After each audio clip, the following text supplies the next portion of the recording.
क्या कभी ऐसा हुआ है कि कोई इंसान जिसे आप सालों पहले भूल चुके थे, अचानक आपकी जिंदगी में वापस आ गया? ना कोई मैसेज, ना कोई रीजन, बस अचानक। और उस पल दिल ने कहा, यह इत्तेफाक नहीं हो सकता। हम इसे बहुत लोग इसे कोइंसिडेंस कहकर इग्नोर कर देते हैं, लेकिन सनातन धर्म कहता है इस ब्रह्मांड में कुछ भी रैंडम नहीं होता। श्रीमद् भगवद गीता अध्याय 18 श्लोक 61, ईश्वरः सर्वभूताना हृदयेषु तिष्ठति। अर्थ, ईश्वर हर जीव के हृदय में बैठकर उसके कर्मों और जीवन की दिशा को नियंत्रित करता है। मतलब, कौन आपकी जिंदगी में आएगा, कौन जाएगा और कौन सालों बाद वापस आएगा, ये सब पहले से तय है। तो सवाल ये नहीं है कि वो क्यों आया, सवाल ये है अब क्यों आया। हम इंसान समय को सीधा देखते हैं, पास्ट, प्रेजेंट, फ्यूचर, लेकिन आत्मा के लिए समय ऐसा नहीं होता।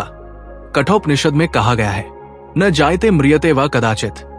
आत्मा ना जन्म लेती है, ना मरती है, वो बस अनुभव करती है और सीखती है। इसलिए जिस इंसान को आप पास्ट समझ रहे हो, वो आपकी आत्मा के लिए अभी भी प्रेजेंट हो सकता है। और जब समय सही होता है, वो आत्मा फिर से आपकी जिंदगी में प्रवेश करती है।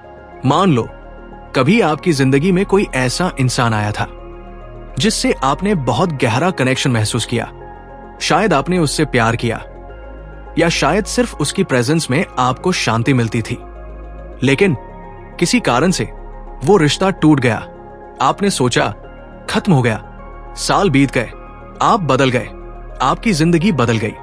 और फिर एक दिन उसका नाम अचानक कहीं दिखा, या उसका मैसेज आया, या वो अचानक आपके सामने आ गया। और उस पल दिल ने कहा, यह पहले जैसा नहीं है, क्योंकि वो पहले जैसा है ही नहीं, और आप भी पहले जैसे नहीं हो। बृहदारण्यक उपनिषद कहता है, यथा कर्म यथा श्रुतम।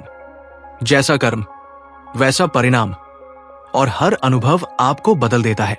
तो जब वो इंसान वापस आता है, वो पुराना रिश्ता नहीं लौटता, बल्कि एक नया अध्याय शुरू होता है। और यही वो पॉइंट है जहां ज्यादातर लोग गलती करते हैं। वो सोचते हैं शायद ये प्यार फिर से शुरू होगा, लेकिन सच्चाई इससे कहीं गहरी होती है। हर रिकनेक्ट का एक पर्पस होता है। कभी वो क्लोजर देने आता है, भी लेसन पूरा करने आता है, और कभी आपको जगाने आता है। जब भी जीवन में इम्बैलेंस आता है, ब्रह्मांड उसे संतुलित करने के लिए हस्तक्षेप करता है। और कभी कभी वो हस्तक्षेप एक इंसान के रूप में आता है। तो अगली बार जब कोई पुराना इंसान आपकी जिंदगी में वापस आए, तो ये मत सोचो कि ये इत्तेफाक है, क्योंकि सच्चाई ये है, कुछ लोग वापस नहीं आते, उन्हें वापस भेजा जाता है। लेकिन सवाल ये है, क्या वो आपके लिए आया है या आपके खिलाफ? आप सोच रहे थे वो इंसान अचानक वापस आ गया, लेकिन सच ये है, वो अचानक नहीं आया, उसे सही समय पर भेजा गया। क्योंकि आत्मा इंसानों की तरह जल्दी या देर नहीं करती। आत्मा सिर्फ सही समय पर काम करती है। हम 3D दुनिया में जीते हैं, घड़ी का समय, तारीख, साल, लेकिन आत्मा 5D में ऑपरेट करती है, जहां टाइम लिनियर नहीं होता, वहां सिर्फ एनर्जी और फ्रीक्वेंसी मैटर करती है। भगवद गीता अध्याय 2 श्लोक 16, नास्तो विद्यते भावो ना भावो विद्यते सतः। जो सत्य है वो कभी खत्म नहीं होता, और जो असत्य है वो टिक नहीं सकता। मतलब, अगर कोई कनेक्शन सच्चा है तो वो कभी खत्म नहीं होगा, वो बस सही समय का इंतजार करेगा। सोचो, जब वो इंसान आपकी जिंदगी में पहली बार आया था, शायद आप इमोशनली इमेच्योर थे, शायद आप इनसिक्योर थे, शायद आप खुद को नहीं समझते थे, और शायद वो इंसान भी तैयार नहीं था, इसलिए वो कनेक्शन टूट गया। लेकिन क्या वो कनेक्शन खत्म हुआ? नहीं। छांदोग्य उपनिषद कहता है, सर्व खलविद ब्रह्मा। इस ब्रह्मांड में सब कुछ जुड़ा हुआ है, कोई भी ऊर्जा कभी खत्म नहीं होती। तो वो रिश्ता कहीं ना कहीं एनर्जी के रूप में मौजूद रहा। फिर क्या हुआ? Life happened. आपने पेन झेला, आपने खुद को हील किया, आपने ग्रो किया। धीरे धीरे आपकी वाइब्रेशन बदलने लगी, और उसी समय शायद वो इंसान भी बदल रहा था। 2 अलग अलग जगहों पर 2 लोग ग्रो हो रहे थे, लेकिन एक ही दिशा में। योग वशिष्ठ में कहा गया है, चित्त में भी संसारा, संसार आपके मन की अवस्था है। जैसा आपका अंदर वैसा आपका बाहर। और जब आपका अंदर बदलता है तो आपकी दुनिया भी बदलने लगती है। और फिर एक दिन अचानक वो इंसान वापस आ जाता है। लेकिन ये अचानक नहीं होता, ये होता है वाइब्रेशनल मैच। जब दो आत्माएं एक ही फ्रीक्वेंसी पर आ जाती है तब ब्रह्मांड उन्हें मिलाने लगता है। गीता अध्याय 6 श्लोक 30। यो मां पश्यति सर्वत्र। जो हर जगह एक ही चेतना को देखता है वो उसी चेतना से जुड़ जाता है। मतलब जब आप खुद को समझ लेते हो तभी आप सही लोगों से जुड़ते हो। तो वो इंसान इसलिए वापस नहीं आया क्योंकि वो आपको मिस कर रहा था, वो इसलिए वापस आया क्योंकि अब आप रेडी थे। पहले अगर वो आता तो शायद फिर से टूट जाता, लेकिन अब आप बदल चुके हो, वो बदल चुका है। और अब ये रिकनेक्ट सिर्फ इत्तेफाक नहीं, एक डिवाइन अलाइनमेंट है। लेकिन क्या हर रिकनेक्ट सही होता है या कुछ लोग सिर्फ आपका अधूरा कर्म पूरा करने आते हैं? अगर मैं आपसे कहूं कि वो इंसान जो सालों बाद आपकी जिंदगी में वापस आया वो आपके लिए नहीं, आपके कर्म के लिए आया है। हां, शायद वो इंसान आपका सोलमेट नहीं बल्कि आपका अधूरा हिसाब है। आपने नोटिस किया होगा कुछ लोग आपकी जिंदगी में आते ही सब बदल देते हैं। आपका फोकस, आपकी फीलिंग्स, आपका माइंडसेट। और फिर वो आपको अधूरा छोड़कर चले जाते हैं।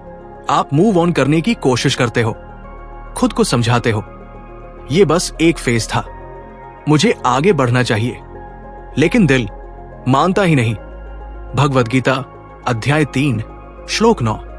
यज्ञार्थात् कर्मणोऽन्यत्र लोकोय कर्म बंधन। हर कर्म एक बंधन बनाता है।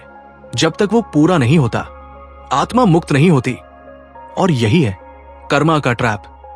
कर्म सिर्फ वो नहीं है जो आप करते हो, कर्म वो भी है जो आप महसूस करते हो, जो आप अधूरा छोड़ देते हो, जो आप एक्सप्रेस नहीं कर पाते। हर अधूरी भावना एक एनर्जी लूप बन जाती है। गरुड़ पुराण में कहा गया है आत्मा अपने अधूरे कर्मों के कारण बार बार उन्हीं परिस्थितियों में लौटती है। इसलिए कुछ लोग बार बार आपकी लाइफ में आते हैं, बार बार जाते हैं और हर बार आपको और गहराई से छू जाते हैं क्योंकि लेसन अभी पूरा नहीं हुआ। मान लो आपने किसी से बहुत प्यार किया लेकिन कभी बताया नहीं, या आपने उसे हर्ट किया और कभी माफी नहीं मांगी, या उसने आपको छोड़ दिया और आप क्लोजर नहीं पा सके। ये सब अधूरा रह गया और आत्मा अधूरा कुछ भी पसंद नहीं करती। इसलिए सालों बाद वो इंसान फिर से आपकी जिंदगी में आता है ताकि वो चैप्टर पूरा हो सके। लेकिन यहां एक बहुत बड़ी सच्चाई है, हर रिकनेक्ट प्यार के लिए नहीं होता। कुछ रिकनेक्ट होते हैं क्लोजर के लिए, फॉरगिवनेस के लिए, लेटिंग गो के लिए। महाभारत में भी यही दिखाया गया है। हर रिश्ता हमेशा साथ रहने के लिए नहीं होता। कुछ रिश्ते सिर्फ धर्म, लेसन सिखाने के लिए आते हैं। मतलब वो इंसान वापस आया है ताकि आप उसे पकड़ कर ना रखो बल्कि छोड़ना सीखो। तो अगर कोई इंसान आपकी जिंदगी में बार बार आता है तो ये मत सोचो कि वो आपका है, ये समझो कि वो आपका एक अधूरा कर्म है। और जब तक आप वो लेसन नहीं सीखते वो साइकिल चलता रहेगा, वो आता रहेगा और जाता रहेगा। लेकिन अगर आप इस बार समझ गए तो शायद ये आखिरी बार होगा और फिर आप सच में मुक्त हो जाओगे। लेकिन कैसे पता करें कि ये इंसान कर्म है या किस्मत? कैसे पहचाने कि आपको उसे पकड़ना है या छोड़ देना है? अगर मैं आपसे कहूं कि वो इंसान जो आपकी जिंदगी में वापस आया है वो आपको प्यार देने नहीं, आपको दिखाने आया है, दिखाने कि आप सच में कौन हो। स्पिरिचुअलिटी में एक कॉन्सेप्ट होता है मिरर, जिसे हम बाहर देखते हैं, वो कहीं ना कहीं हमारे अंदर होता है। छांदोग्य उपनिषद तत्वमसि, तू वही है जो तू बाहर देखता है, वो तू खुद है। मतलब वो इंसान आपकी जिंदगी में इसलिए नहीं आया क्योंकि वो परफेक्ट है, वो आया है क्योंकि वो आपका रिफ्लेक्शन है। अब ध्यान से समझना, अगर वो इंसान आपको इग्नोर करता है, आपको हर्ट करता है, आपको इनसिक्योर फील कराता है, तो इसका मतलब ये नहीं कि वो बुरा है। इसका मतलब है आपके अंदर कहीं ना कहीं वही घाव मौजूद है। भगवद गीता अध्याय 6 श्लोक 5। उद्धरेदात्मनात्माना। इंसान खुद ही अपने उत्थान और पतन का कारण है। तो जो दर्द वो इंसान आपको दे रहा है वो असल में आपका अपना ही दर्द है। मान लो आप किसी के पीछे भाग रहे हो और वो आपको इग्नोर कर रहा है। आपको लगता है वो मुझे वैल्यू नहीं दे रहा, लेकिन सच्चाई ये हो सकती है आप खुद को वैल्यू नहीं दे रहे। वो इंसान सिर्फ आपको ये दिखा रहा है, और यही है स्पिरिचुअल मिरर। वो इंसान आपकी इनसिक्योरिटी दिखाता है, आपका ईगो दिखाता है, आपकी वीकनेस दिखाता है। योग वशिष्ठ। संसार एक दर्पण है, जो भीतर है वही बाहर दिखता है। तो सवाल ये नहीं है कि वो आपको कैसे ट्रीट कर रहा है, सवाल ये है आप खुद को कैसे ट्रीट कर रहे हो। तो अब आपके पास दो रास्ते हैं। रास्ता एक, उसी पैटर्न में फंसे रहना, ब्लेम करना और बार बार हर्ट होना। रास्ता दो, इस मिरर को समझना, खुद को हील करना, खुद को वैल्यू देना और ग्रो करना। क्योंकि जब आप बदलते हो मिरर भी बदल जाता है। और कभी कभी जब लेसन पूरा हो जाता है तो वो इंसान खुद ही आपकी जिंदगी से चला जाता है। लेकिन क्या होगा अगर वो इंसान आपको छोड़ने के लिए नहीं, आपके साथ रहने के लिए आया हो? कैसे पहचाने कि ये रिश्ता खत्म होना है या जिंदगी भर चलना है? तो अब तक आपने समझ लिया वो इंसान अचानक नहीं आया, वो सही समय पर आया और शायद वो आपका अधूरा कर्म था। लेकिन अब सबसे बड़ा सवाल, क्या वो आपकी किस्मत है या सिर्फ एक लेसन? हर रिकनेक्ट दो तरह का होता है। Type 1 karmic connection lesson, type 2 soul connection destiny. Bhagavad Gita अध्याय 2 श्लोक 47। कर्मण्येवाधिकारस्ते। आपका अधिकार सिर्फ कर्म पर है, फल अपने समय पर आता है। मतलब कुछ लोग आते हैं सिर्फ आपको कुछ सिखाने के लिए। अगर ये कार्मिक लेसन है तो साइंस होंगे बार बार pain, confusion, overthinking, emotional drain. आप जितना पकड़ते हो वो उतना दूर जाता है। अगर ये सोल डेस्टिनी है तो साइंस होंगे शांति, क्लैरिटी, म्यूचुअल एफर्ट, ग्रोथ। आप दोनों साथ होते हो तो जिंदगी आसान लगती है। रामायण में भी यही दिखता है। श्री राम और सीता का संबंध सिर्फ प्रेम नहीं बल्कि धर्म और संतुलन था। सच्चा कनेक्शन आपको तोड़ता नहीं, वो आपको मजबूत बनाता है। लेकिन यहां एक बहुत गहरी सच्चाई है। हर वो इंसान जो आपकी जिंदगी में वापस आता है वो आपकी किस्मत नहीं होता। कुछ लोग सिर्फ इसलिए वापस आते हैं ताकि आप उन्हें माफ कर सको या खुद को माफ कर सको या फाइनली उन्हें छोड़ सको। हर रिश्ता हमेशा साथ रहने के लिए नहीं होता। कुछ रिश्ते सिर्फ आपको आपके रास्ते पर लाने के लिए होते हैं, और जब आप वो लेसन सीख लेते हो तो वो रिश्ता अपने आप खत्म हो जाता है। तो अगली बार जब कोई पुराना इंसान आपकी जिंदगी में वापस आए तो ये मत सोचो कि क्या ये मेरा है, ये सोचो ये मुझे क्या सिखाने आया है। क्योंकि हर रिकनेक्ट एक मैसेज होता है, हर रिश्ता एक लेसन होता है।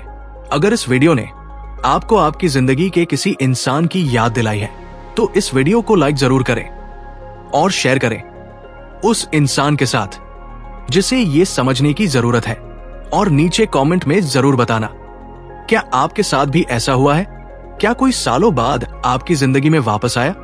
और अगर आप ऐसी ही डीप स्पिरिचुअल वीडियोस देखना चाहते हैं तो चैनल को सब्सक्राइब जरूर करें, क्योंकि यहां हम सिर्फ बातें नहीं करते, हम उन सच्चाइयों को समझते हैं जो आपकी जिंदगी बदल सकती है। शायद हम सब किसी ना किसी कहानी में जुड़े हुए हैं, और कभी कभी जो लोग चले जाते हैं वो इसलिए नहीं जाते कि कहानी खत्म हो गई, वो इसलिए जाते हैं ताकि सही समय पर कहानी फिर से शुरू हो सके।